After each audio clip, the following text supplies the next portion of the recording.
Olá pessoal, tudo bem? Vamos falar agora sobre triângulos. Os ângulos internos de um triângulo e os externos também. A gente já sabe, né? Eu não vou fazer a demonstração hoje, mas a gente sabe que a soma dos ângulos internos de um triângulo é igual a 180 graus.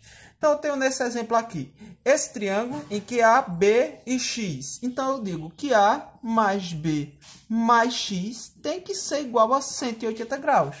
Essa é uma das condições dos ângulos internos de um triângulo. Então, toda vez que eu somar os ângulos internos de um triângulo, ele tem que ser 180 graus. Vamos dizer aqui que A é igual a 70 graus e que B é igual a 50 graus. Quanto é que vai ser X? Então, eu sei, ó, A é 70 graus, B eu sei que é 50 graus e eu não sei quanto é X. Vou expressar X aí. E eu sei que tudo isso tem que ser igual a 180 graus. Então, eu somo, né? 70 mais 50 vai dar aí 120. E esse 120, né? Ele está aqui desse lado positivo. Aí a gente diz que passa, né? Ele passa para o outro lado negativo. Então, x é igual a 180 menos 120. Então, logo, esse valor de x, esse ângulo aqui, vai ter que ser igual a 60 graus. Certo? Porque se eu somar 70 mais 50 mais 60, tem que ser igual a 180 graus. Então, a soma dos ângulos internos de um triângulo é igual a 180 graus. Agora, a gente vê aqui nesses exemplos, né, os ângulos externos de um triângulo. Que sempre, nos casos, os ângulos externos a eles, é os suplementos, né? O suplemento do ângulo interno com o ângulo externo, que aí a gente sabe que essa sominha aqui, né, vai ser igual a 180 graus, porque isso daqui é um ângulo raso, certo? Vamos ver aqui esse ângulo externo, vamos chamar ele de x. Então, para que esse ângulo aqui seja suplemento, né, ele vai ter que ser quanto? 120, porque a soma disso daqui é 180 graus. Perceba que a gente tem como calcular todos os ângulos que a gente tem dentro desse triângulo. Se aqui é 140, qual é esse ângulo? 40 graus, porque a soma, né, de 140 mais 40 vai dar 180. Então, esse ângulo interno daqui é 40 graus. Logicamente, a gente vai encontrar o valor desse ângulo aqui. Porque, ó, se a soma dos ângulos internos é 180, nesse eu tenho 60 e nesse eu tenho 40, quanto é que falta para 180? Né? 40 mais 60 dá 100. Então, falta 80 graus. Então, esse ângulo daqui tem que ser igual a 80 graus.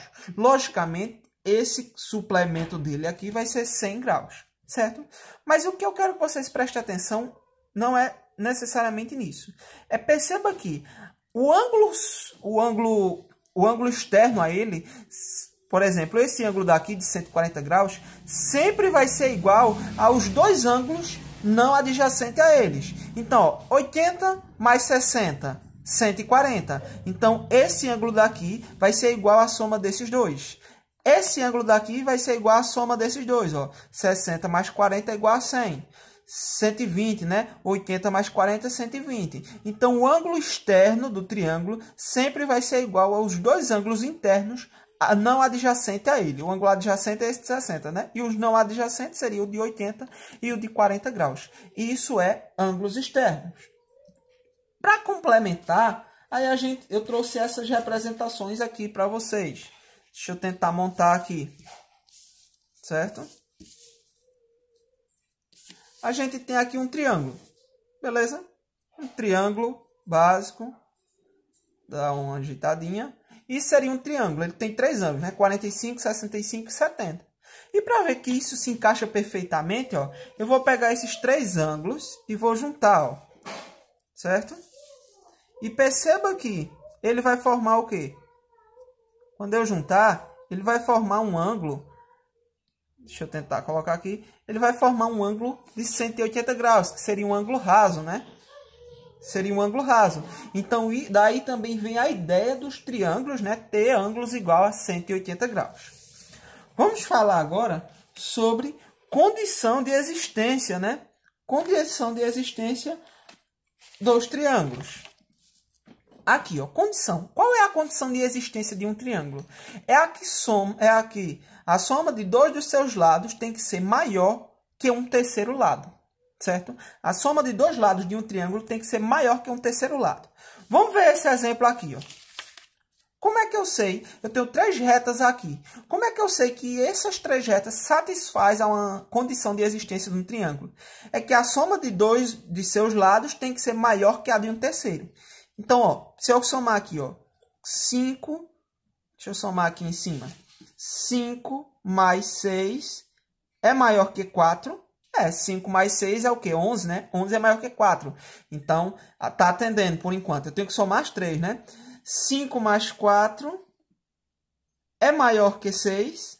5 mais 4, 9. 9 é maior que 6. Beleza. Outra, né? Se eu somar 6 mais 4 é maior que 5. Então a soma de todos eles sempre vai ser maior do que um terceiro lado, né? Eu pego 2 lados, somo. Ele vai ser maior que um terceiro lado? Vai. Se ele for maior, nos 3 casos, ele vai atender essa situação. Vamos fazer a construção para vocês entenderem como é que a gente faz? Para isso, eu vou pegar uma régua, certo? No caso, um esquadro e um compasso aqui, ó. Eu vou pegar aqui, ó. Essa reta tem 5 centímetros. Então, eu vou colocar aqui, vou descrever aqui uma reta de 5 centímetros, ok? 5. Aí, agora eu faço, ó. Eu vou pegar aqui essa reta que vai ter esse tamanho 6 centímetros. Eu nem preciso medir, ó. Aí, eu venho aqui na ponta e faço assim, ó. Faço um marco. E agora eu vou pegar o de 4 centímetros. E vou marcar aqui também, ó. Então, ela marcou aqui nesse ponto. Então, para construir, eu vou puxar as 2 retas, né? Minhas 2 retas, para aqui, ó.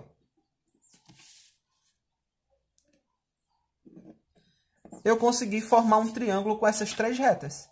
Simples assim. Isso é condição de existência de um triângulo, certo? Para mostrar, eu vou mostrar aqui com essas minhas a mesma coisa. Eu vou pegar um triângulo que alguns é bem conhecido, né? Que é o triângulo de lado 3, 4 e 5. Então, perceba que aqui vai ter 4 minhas, 3 e 5 ímãs, certo? Isso daqui é um triângulo, vai formar um triângulo retângulo, né? Com o lado 3, 4 e 5. Isso é um triângulo perfeitamente existente. Agora, imagine que eu pegasse um triângulo com lado 6. Pegar aqui, né? 2, 4, 6. Vou pegar um lado 3, certo? E vou pegar com o outro lado 2. Se eu somar 2 mais 3 dá 5. 5 é maior que 6? Não. Então, esse triângulo ele não vai existir. Perceba que eu não consigo fechar o triângulo. Por isso que não existe, nesse caso, né, a condição de existência não é satisfeita. Porque se eu somar 2 mais 3, não vai ser maior que 6. Certo? Então, não vai ser possível formar esse triângulo. Vamos colocar aqui, ó. 3 de um lado, 3 do outro. Mesmo assim, ó, vai ser igual. Mas não vai dar para fechar, não vai formar um triângulo. Vai formar 2 retas ou uma reta só. Então, isso é a condição de existência de um triângulo. É quando a soma de 2 dos seus lados tem que ser maior do que um terceiro lado. Ok, pessoal?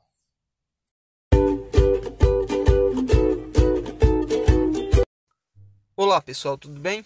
Vamos agora fazer a classificação dos triângulos. Os triângulos podem ser classificados, né, em 2 tipos, quanto aos seus lados e quanto aos seus ângulos. Quanto aos seus lados, temos o triângulo equilátero, onde todos os seus lados vão ser iguais, os 3 lados, né? Por isso que ele é chamado de ou igualdade, equidade nos seus 3 lados. Temos também o triângulo isósceles, que vai ter apenas 2 lados iguais. E o escaleno, que não vai ter nenhum dos seus lados iguais. Todos eles vão ser diferentes, certo? E também temos a classificação quanto aos seus ângulos. Temos o triângulo retângulo, que vai ter um ângulo reto, certo? O acutângulo, em que todos os seus ângulos, os seus 3 ângulos, vai ser menor que 90 graus, ângulos agudos. E temos também o triângulo obtusângulo, onde um dos seus ângulos vai ser maior que 90 graus. Certo, pessoal? Classificando individualmente, temos aí o triângulo retângulo, em que o ângulo C é um ângulo de 90 graus. Perceba que ele tem uma marcação específica, é um quadradozinho. Então, toda vez que você vê esse ângulo aí, ele vai ser um ângulo de 90 graus. Em que vamos ter as classificações das suas retas, né? A hipotenusa, que é a reta oposta ao ângulo reto, e os catetos, que aí a gente vai ter cateto adjacente e cateto oposto. Essa classificação é específica do ângulo reto. Mais para frente, quem não conhece vai conhecer sobre essas retas, ok? Temos também o triângulo obtusângulo, que vai ter o ângulo AI maior que 90 graus, certo? Temos também o triângulo acutângulo, em que todos os seus ângulos vão ser menor que 90 graus. Classificando quanto aos lados, vamos ter o triângulo equilátero, em que todos os seus lados vão ser iguais. Logicamente, os ângulos também vão ser iguais. E podemos classificar ele como um triângulo acutângulo, que seus ângulos são menores que 90 graus também. Certo? Outro exemplo, né, de triângulo equilátero, todos os seus lados vão ser iguais. E o triângulo isósceles, em que vão ter dois lados iguais, dois lados de 2 centímetros. Nesse caso. Temos o triângulo escaleno, que vai ter todos os seus lados diferentes. Podemos ver aí, ó, 5, 8, 7. Ok, pessoal? Então ficamos por aqui hoje. Um abraço e até a próxima. Tchauzinho.